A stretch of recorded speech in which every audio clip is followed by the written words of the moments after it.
Hey, Paladin, so have you heard about Half-Life 3? No. Me neither.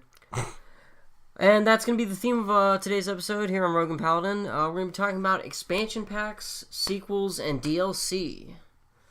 So, Paladin, you brought up an interesting point earlier, and we'll start with today. What was the DLC we were talking about earlier? Injustice 2. This has become something of a thing with fighting games in general lately. I was initially kind of looking forward to Injustice 2. I'm not really that big into fighting games, but I mean, I like the story of the first Injustice, and they had some of the new character additions they were adding in this one. So I'm like, you know what, I'll get this. And then my friend sends me a text message saying, "Oh, yo, this is the they got a trailer for the first DLC patch." And I'm like, really? You guys have fully completed characters before the game comes out? The game's not even out. Now it is day one content. Yeah, it's or you could just put it in the game. Because just bundle it into the $60 game I'm already buying. Right, it's clearly finished. Why not? So obviously I'm definitely not getting that on day one. I wasn't going to get it on day one anyway, but now it's going to be whenever the inevitable gold edition, game of the year edition, premium edition that has everything and costs just as much as the game did on Sometimes day one. It costs less, because if it's 6 to 8 months later, it might be $20, depending on how popular the game is.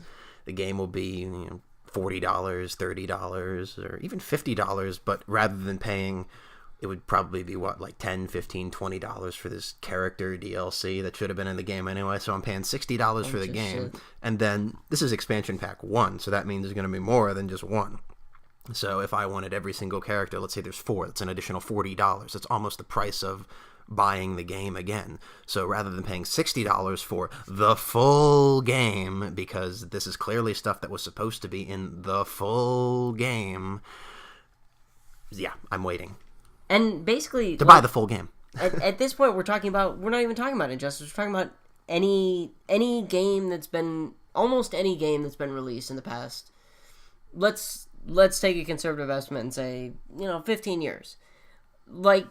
We drew the Destiny comparison earlier. Destiny came out. You paid $60 for it. Expansion packs 1 and 2 were what, 20 each? They were 20 each. Taken King was 40. Yeah. And Rise of Iron was how much? Do you remember? I don't know, because I played it on the Xbox 360, so I never bought Rise of Iron. And I went out, and when I got my PS4, I went out and bought Complete Edition through Rise of Iron for $60. I bought the whole game for $60. See, I played Destiny much earlier, and so I didn't buy the initial game. My cousin got it for my brother, actually, for Christmas. I'm the only one that played it. And The Dark Below, the first DLC, was out. So I bought that for $20. Added a couple of things, but you're fighting all the same enemies and da-da-da-da-da. Didn't add anything really new. A couple raids, one raid. Weapon. And I mean, yeah, it was alright. And then I bought the second one, House of Wolves, which, I mean, you're still fighting the same enemies. That was a little bit bigger, didn't it have it had more to do with... It added new group content, new 3-man group content instead of a raid. Right. There was no new music because they'd fired the guy who did the music for Halo, so they were Idiots. they were using the same score. I mean, I guess they did. I mean, they added some new characters and stuff, but I mean, it was still, an expansion or a decent DLC. But the thing about Destiny is it was very obvious that The Dark Below and House of Wolves were supposed to be in the original game. There'd be you can find videos online of people, they glitch into walls, and you could find the areas for the new game, or for the new expansions that were on the planets that were already there. They'd been sealed off, so nobody could get to them until you whipped out your credit card and bought the next DLC. When they actually stuck stuff in zones they already had planned to have stuff in it. They just didn't put anything in it. So I mean, the Taken King was a legitimate expansion. I mean, I'm not sure. It did add a lot of content. I wouldn't say $40 worth, but the only DLC for Destiny should have been The Taken King and Rise of Iron. Rise of Iron had a shitload of content. I remember playing through Destiny and then getting to Rise of Iron and being like, holy shit, this is like almost a different game. This is ridiculous. Right. And I mean, then they ditched the, back when I had just an Xbox 360, they didn't release Rise of Iron on it. So I was like, oh, well, I'm not buying it on the PS4. I am not redoing 700 hours of I'm not redoing 700 hours of progress. It was mostly I didn't want to re-get these three specific legendary weapons. I was not doing that again.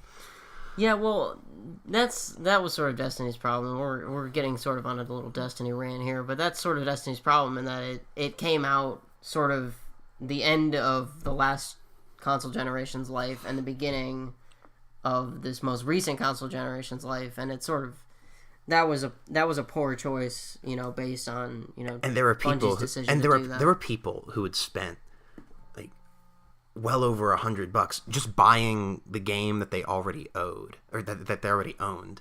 So let's say you have it on the PS3, and you buy all the expansions, and then they release new stuff on the PS4. Now you've got to rebuy the whole game. Yeah, basically. I mean, it's the same game. It's not a remastered version or anything. It's the exact same game, but you have to rebuy the whole thing. And if you had wanted to switch, I guess this is a little more obvious. If you'd wanted to switch consoles, you would have to rebuy the game again. I mean, that's nothing on Bungie. That's kind of obvious. That's what happens.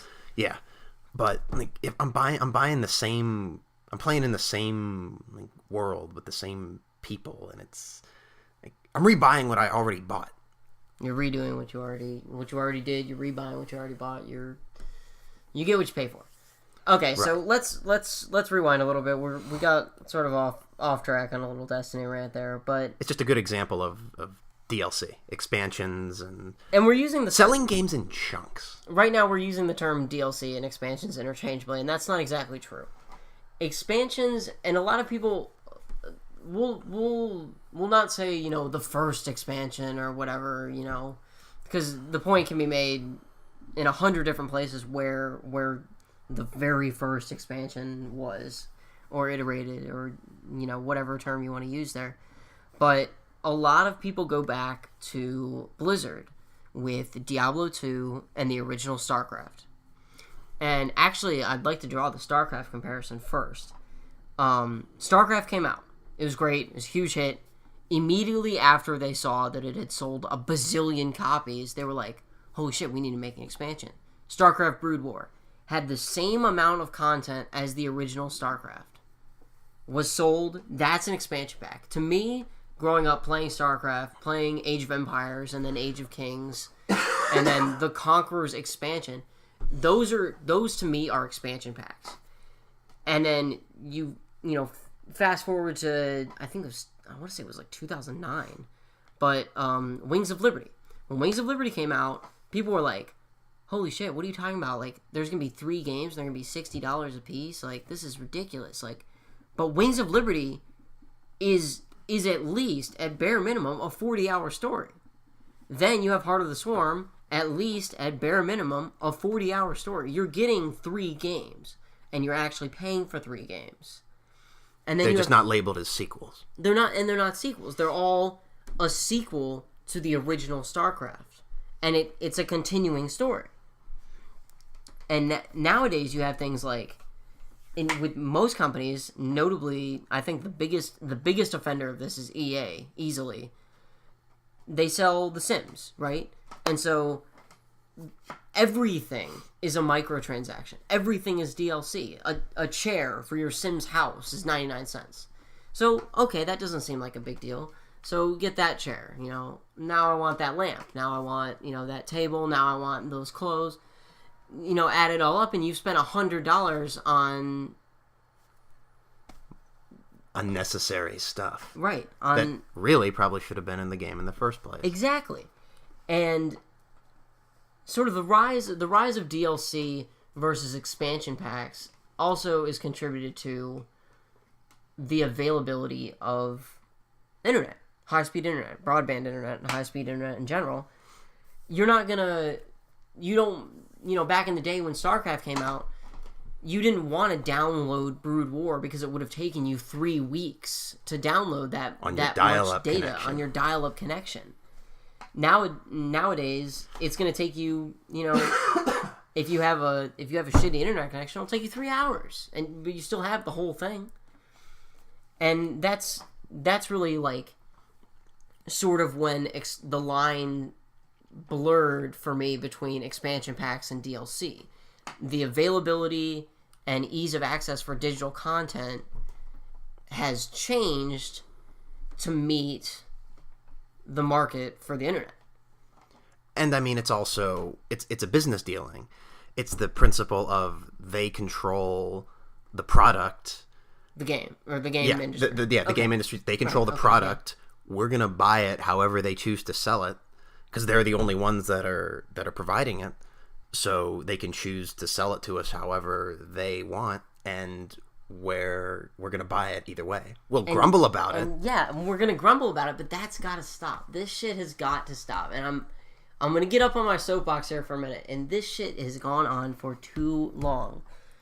I know I am not the only person that is sick and tired of seeing a game being released, obviously finished, and fucking day one content or stuff comes out, within let's go for a liberal estimate and say 3 months. Within 3 months, that stuff is finished. It's done. It's finished. It was finished around the time the game was finished. You could have not rushed to the game for Christmas and sold us half a game instead of, waiting a little bit longer and selling us the whole game. And, like, Call of Duty does the same thing. People, they release map packs, and so everybody that plays Call of Duty has to go and get mommy and daddy's credit card and buy the latest, 5 map packs. It's the principle of, instead of making money through superior service and superior product quality, instead of doing that, it's, cheap, underhanded, kind of nickel and diamond kind of thing. But because they're the ones selling it, they're the only source for it, because they're obviously the industry, they can get away with it, and we really don't have a choice. We can either, if we want to play it, then we have to go along with it. And one day somebody important in the industry is going to stand up and be like, no, enough of this is enough. But the gaming industry now is a multi-billion-dollar industry. Like, to ignore it as a facet of economics in a global setting is stupid. Like, it is now ingrained in our culture, is as ingrained in our culture as Hollywood, exactly. People, television came out and people were like, radio is already a big thing. Television's going to go nowhere. Why would I sit in front of a box looking at images for 2 hours? And now how important is television? You could argue that it's one of the most important, if not the most important technological innovations of the past 100 years or so. But anyway, before we tangent off into another direction, that's gonna be all for this week's episode. As always, I'm Rogue. I'm Paladin. And follow us on SoundCloud and like us on Facebook to get our new episodes every week. And we will see you guys next time.